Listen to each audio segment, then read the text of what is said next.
Bonjour et bienvenue dans ce nouveau décryptage de la Chine en Afrique. Mon nom est Christian Geronema, je suis l'éditeur Afrique du China Global South Project et l'éditeur du projet Afrique-Chine. Au projet Afrique-Chine, nous vous emmenons l'actualité de la Chine en Afrique en français.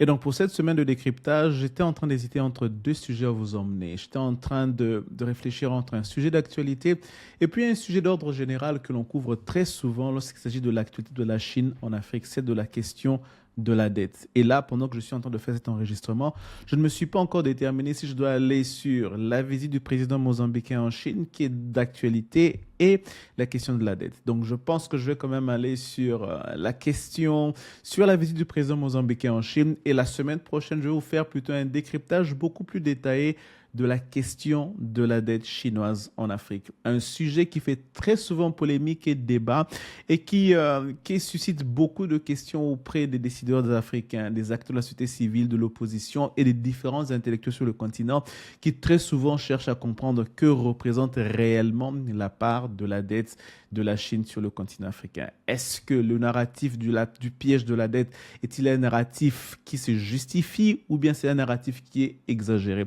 Et je peux déjà vous dire d'emblée que c'est un narratif qui est exagéré, qui ne correspond ni à la réalité sur le terrain, ni aux chiffres qui nous viennent de différentes organisations, de la Banque mondiale, du Boston University, de Eight Data Center, différentes organisations qui ont tabulé, qui ont comptabilisé la part de la dette chinoise sur le continent africain.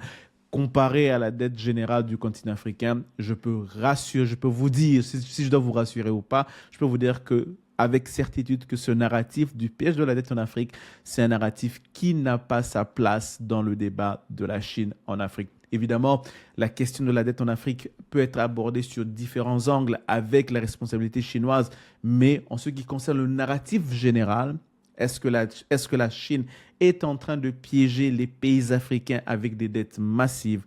La réponse est un non catégorique. Et la semaine prochaine, je vais vous emmener les chiffres pour que vous fassiez une idée claire de la situation sur le terrain.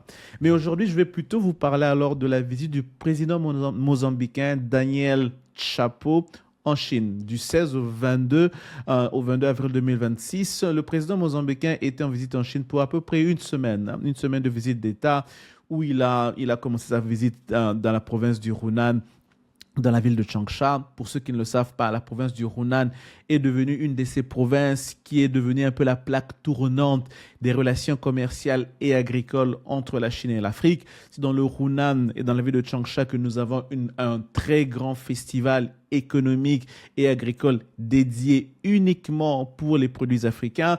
Et c'est dans la ville de Hunan que nous avions désormais aussi un lien aérien qui est établi par Ethiopian Airlines et la Chine pour justement ces commerces entre la Chine et l'Afrique. Donc, la ville de Hunan est vraiment cette ville qui aujourd'hui, la province du Hunan est vraiment cette province qui aujourd'hui joue un rôle central dans les relations commerciale entre la Chine et l'Afrique. Donc, le président mozambicain a commencé sa visite là-bas parce qu'il s'agissait aussi notamment pour lui d'explorer les différentes opportunités de relations, d'opportunités de développement et de financement qu'ils peuvent recevoir, que le Mozambique peut recevoir vis-à-vis de la Chine, mais surtout de voir dans quelle mesure le Mozambique peut diversifier la nature de ses relations avec la Chine. Parce qu'il faut se le dire, jusque-là, la grosse partie des relations économiques entre la Chine et le Mozambique se focalise sur le secteur de l'énergie, des ressources naturelles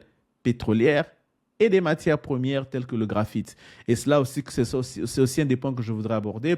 Le Mozambique est le premier producteur africain de graphite et l'un des plus grands producteurs au monde.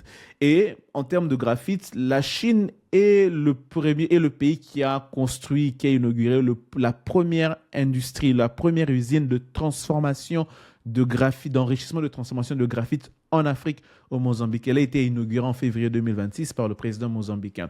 Et donc, le Mozambique, c'est aussi, en termes de ressources naturelles, c'est le pays qui a aussi une bonne réserve de terres rares, des terres rares qui attirent des compagnies américaines. Les États-Unis ont des investissements, je ne dirais pas massifs, mais quand même de 45 millions de dollars en termes d'études de faisabilité sur des projets de terres rares et d'autres investissements dans d'autres projets. Je mettrai les noms des projets sur lesquels les Américains sont présents au Mozambique.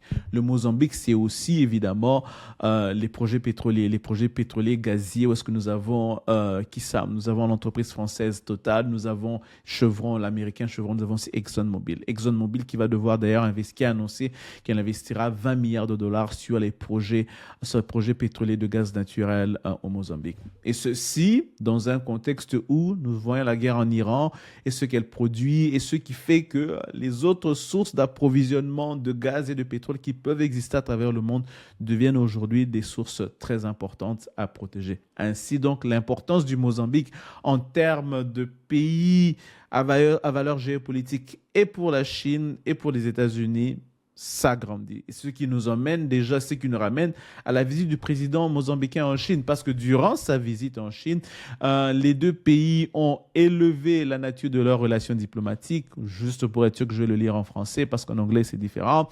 Ils ont élevé leur rang au rang de communauté de destin partagé pour la nouvelle ère. Pour ceux qui nous suivent, vous savez que depuis déjà quelques années, nous suivons la classification que la Chine fait de ses relations diplomatiques avec ses partenaires. L'année passée, en 2024, elle avait élevé la nature des relations diplomatiques de tout le continent africain avec la Chine, la plaçant, je crois bien, à la 3e position de priorité pour la Chine. Qu'est-ce que ça veut dire concrètement? Ça, c'est un autre débat, parce que certains peuvent se dire que cette élévation peut venir avec des avantages économiques, financiers, bien sécuritaires, ce qui n'est pas toujours le cas. Mais toujours est-il que sur le point de vue diplomatique, au plan diplomatique, le Mozambique et la Chine ont élevé leurs relations diplomatiques à ce niveau-là. Et donc maintenant, qu'est-ce que ça veut dire pour le Mozambique? Comme je vous l'ai décrit tout à l'heure, le contexte géopolitique, la présence chinoise, la présence américaine occidentale dans le pays. Qu'est-ce que ça nous dit? Ça nous dit simplement que le Mozambique, jusque-là, sait manœuvrer les différents partenaires qui se présentent à elle. Elle sait manœuvrer les Chinois, elle sait manœuvrer avec la France, elle sait manœuvrer avec les États-Unis, surtout dans un contexte de tension géopolitique autour de l'accès des matières premières. Toujours parlant de la Chine et le Mozambique, il y a quand même aussi une dimension que je voudrais aborder ici, que je pense qui vaut la peine d'être abordée. C'est la responsabilité de la Chine lorsqu'il s'agit de l'exploitation illégale et illicite du bois venant de Mozambique. Il y avait eu un rapport qui avait été publié par l'AIEA, Investigative Environmental Agency, une ONG américaine, qui avait identifié la présence d'acteurs chinois dans la région du Cabo Delgado, où est-ce qu'il y a évidemment les ressources minières, où est-ce qu'il y a l'exploitation pétrolière, mais où est-ce qu'il y a aussi une présence islamiste qui profite aussi des revenus de l'exploitation illicite du bois qui se fait dans cette région-là. Donc, il y a quand même une part de responsabilité chinoise dans ce qui se passe dans cette région-là. C'est vrai que certains auraient voulu voir Pékin jouer un rôle beaucoup plus positif en se disant, écoutez, nous n'allons pas nous approvisionner en bois mozambicain qui vient de cette région-là.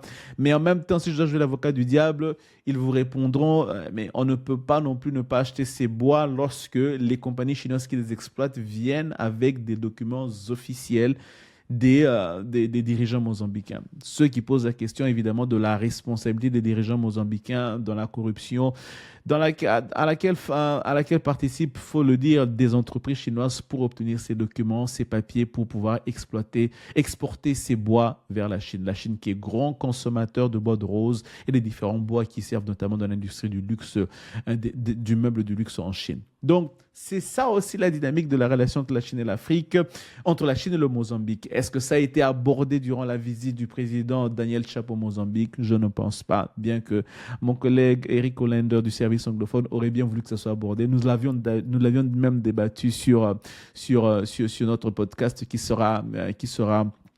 est déjà publié d'ailleurs sur notre site YouTube que vous pourrez trouver. Mais donc, juste pour vous dire qu'effectivement, la complexité des relations Chine-Mozambique, c'est aussi ça. C'est aussi ça, les investissements, mais c'est aussi des investissements de secteur minier avec le graphite, mais c'est aussi dans le bois avec l'exploitation illicite du bois par les entreprises chinoises. Donc, je suis un peu allé dans tous les sens, mais c'était juste pour recentrer la nature et le contexte de la visite du président mozambicain Daniel Chapo en Chine, visite qui a eu lieu du 16 au 22 avril 2026. Donc, j'espère que je vous ai quand même permis de faire attention à ce sujet qui n'a pas forcément été abordé par tous les médias internationaux. Pas quasiment pas, bon, certains l'ont abordé, mais pas tous, mais qui a pu certainement vous échapper, surtout pour nous dans la zone francophone. Donc, je suis heureux de vous l'avoir emmené. J'espère que vous avez quand même pu vous informer un peu plus des relations entre la Chine et le Mozambique. Donc, je vous reviens la semaine prochaine pour un nouveau numéro de décryptage. Comme je vous l'ai dit au début, ce numéro sera consacré essentiellement à la question de la dette chinoise en Afrique, ce qu'elle représente, son poids, son influence, sa taille, et si est-ce que la question du poids est-ce que la question du piège de la dette chinoise en Afrique est-elle, comme on dit en anglais, rewarded, est-ce que warranted, est-ce que vraiment ce narratif-là a-t-il sa place? Et je peux déjà vous dire d'entrée de jeu, la réponse est non. Donc, je vous donne rendez-vous la semaine prochaine pour un nouveau numéro de décryptage de la Chine en Afrique. Au revoir.